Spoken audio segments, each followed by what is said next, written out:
Мы в последние годы жили в Узбекистане, и соседи начали меняться. Кто-то уезжал на свои исторические родины, а эти дома, эти квартиры покупали люди узбекской национальности. Приходили, знакомились с моей мамой, женщиной, и просили, говорили: Ульяна Михайловна, тетя Уля, научите нас блины печь. Потому что женщины-узбечки оценили это блюдо. Все очень просто. Небольшое количество продуктов. Вот пара яиц, пара литров молока, чайная ложечка соли, столовая ложечка сахара, немного кефира, либо КТК, немного масла растительного, сливочного и мука. Ну, мука-то у всех есть. И вдруг у тебя вот из этого, можно сказать, ничего, образуется полный стол еды. Дети рады, муж доволен, все довольны. И блюдо это настолько простое, что его могут готовить женщины, девочки и мужчины, когда захотят, тоже очень хорошо готовят блины. Берешь метелку, яйцо надо взбить как можно лучше.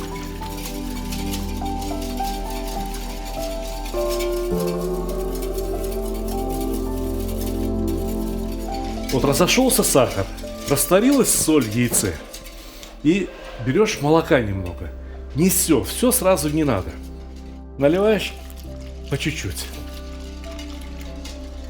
Некоторые омлет так делают. Омлет делают не на чистых яйцах, а смешивая с молоком. И еще некоторые в омлет, это немножко неправильно, добавляют муки.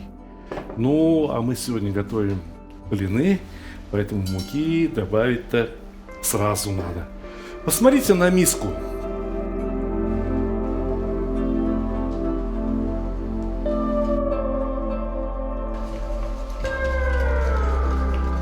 Муки надо взять примерно с килограмм, но надо иметь в виду, что мука, конечно, разная бывает. Для начала надо взять примерно полкило муки и замесить пока что довольно густое тесто. Густое, но без комков. Я вам секрет раскрою. В жидком тесте размешать комки очень сложно. А вот пока тесто густое, его можно сделать очень гладким. Итак, добавляем муку, молоко, муку, молоко и размешиваем. Следим, чтобы ни одного комочка.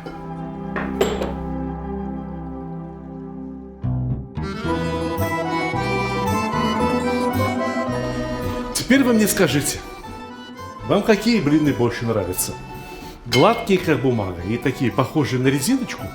Или пупырчатые, кружевные, легкие? Да не, ну какая же это реклама? Это рассказ о том, как мы любим готовить и умеем снимать хорошую еду.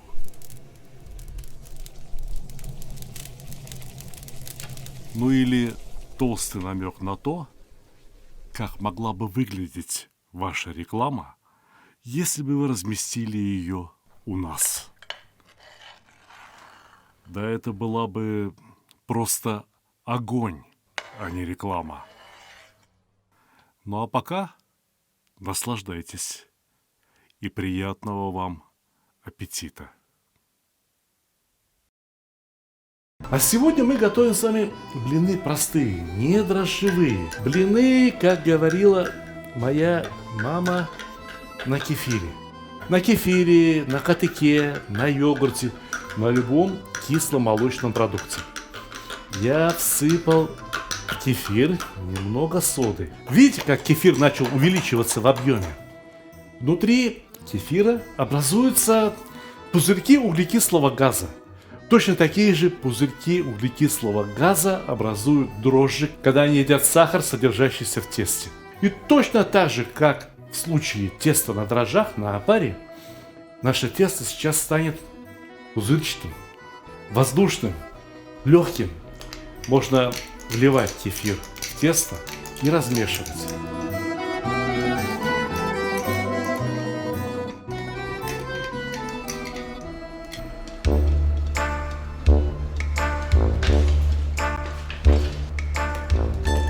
дольем немного молока. Тесто должно быть достаточно жидким, чтобы растекаться по сковородке. Кажется, нормально. Немного масла, растительного масла, надо добавить прямо в тесто для того, чтобы блины не липли к сковородке. Хотя сковородка у нас сегодня особенная. Очень хорошая сковородка. Показать вам? Показать, какой марки моя сковородка? О, полюбуйтесь. Гипфель. Эта сковородка отлично работает хоть на газовой плите, хоть на электроплите и даже на индукционной плите. Знаете, почему блинные сковородки имеют, как правило, низкие борта? Нет, вовсе не потому, что блин сам по себе тонкий. Вовсе не для того, чтобы сделать ее легче.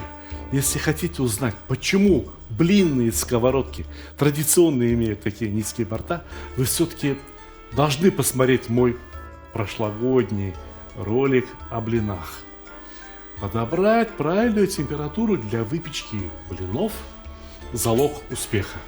Ну вот сковородочка нагрелась примерно так, как надо. Несмотря на то, что на ней покрытие такое, что никогда ничего не пригорит, никогда ничего не прилипнет, я все равно возьму, да и смажу ее маслом. И блюдо. Блюдо Вилмахс, Ингланд. Отличный фарфор. Каким бы хорошим это блюдо не было, лучше его тоже подогреть сначала в печке и только потом выкладывать на нее наши первые блины. Зачерпываем, вот не надо полный половник. Посмотрите, пожалуйста.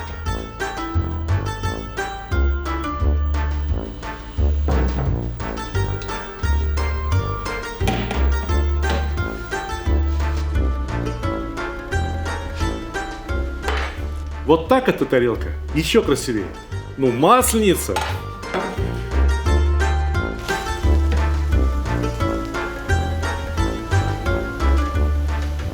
Что-то долго печется. Надо, наверное, прибавить нагрев. А нет, нормальный. И сразу маслом смазать, пока не поздно. Давай следующий. Пошло дело.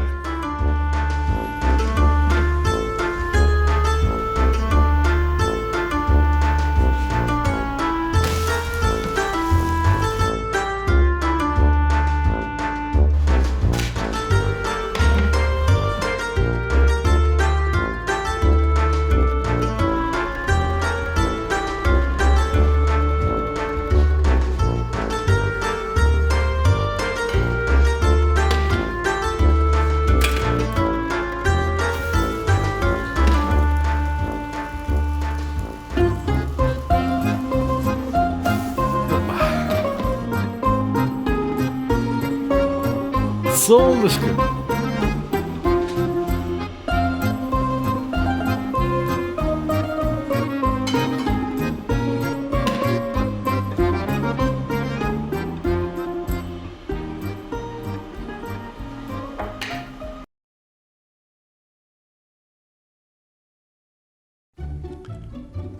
Самый лучший подарок – тот, который приносит радость и удовольствие, особенно если речь идет о мужских удовольствиях.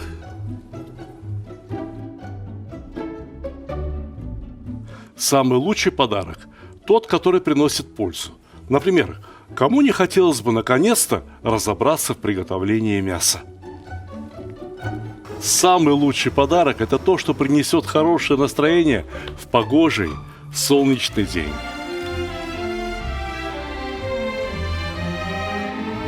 Самый лучший подарок – тот, что способен научить чему-то полезному и вкусному, ведь казан на кухне, как рояль в оркестре.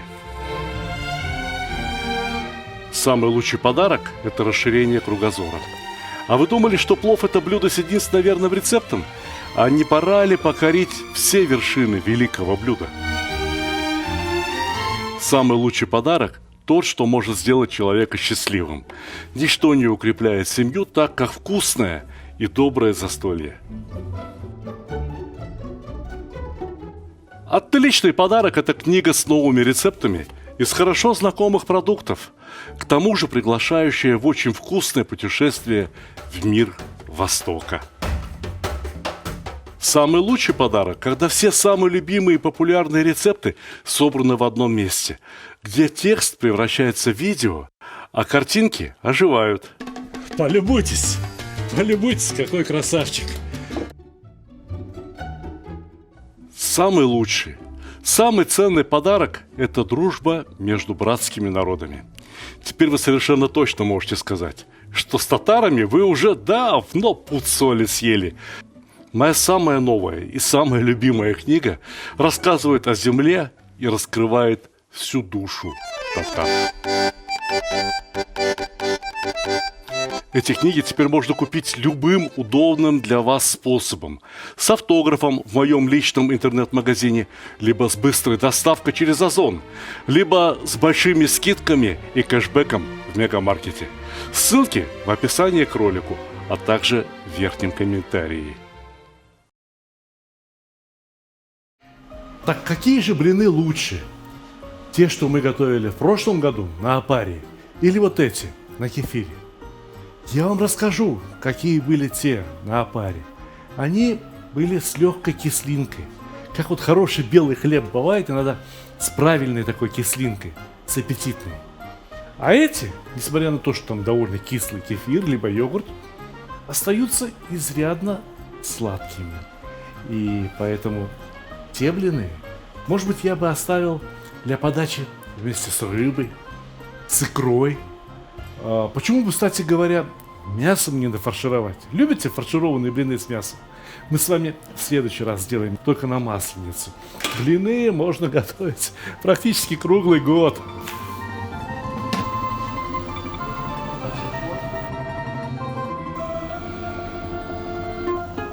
Вот как выглядят наши операторы в инфракрасных лучах.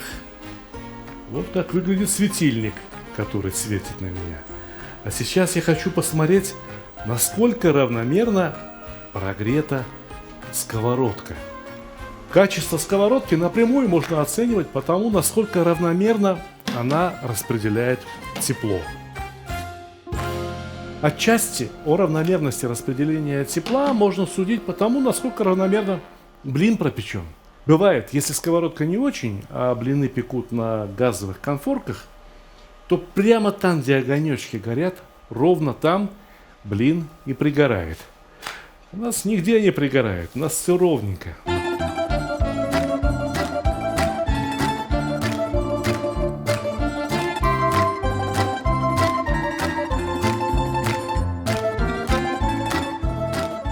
Иногда бывает, вот уже заканчиваешь печь блины, а тесто как будто бы стало гуще. Не мудрено, то мука разбухла. Так, значит, надо взять и добавить молока. У меня сейчас здесь тесто осталось ровно на один блин, поэтому допечем как есть. Видите, понимаете, какой он? Прям воздушный внутри. Те самые пузырьки углекислого газа. Не волнуйтесь о том, что в блинах будет сильный вкус соли. Не будет. Это я вам обещаю. Сталик Ханкишиев. Не халам-балам, а кулинар. Автор 11 кулинарных книг.